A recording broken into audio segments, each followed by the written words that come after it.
اور ہم نے بنی اسرائیل کو سمندر سے پار کروایا تو فرعون اور اس کے لشکر نے سرکشی اور زیادتی کرتے ہوئے ان کا تعاقب کیا، یہاں تک کہ جب اس کو غرق کرنے والے عذاب نے آ پکڑا تو کہنے لگا میں ایمان لایا کہ جس اللہ پر بنی اسرائیل ایمان لائے ہیں اس کے سوا کوئی معبود نہیں اور میں فرما برداروں میں ہوں۔ جواب ملا کہ اب ایمان لاتا ہے، حالانکہ تو پہلے نافرمانی کرتا رہا اور مفسد بنا رہا، تو آج ہم تیرے بدن کو بچا لیں گے تاکہ تو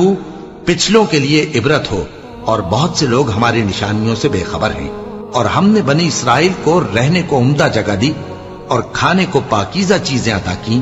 پھر بھی وہ باوجود علم ہونے کے اختلاف کرتے رہے۔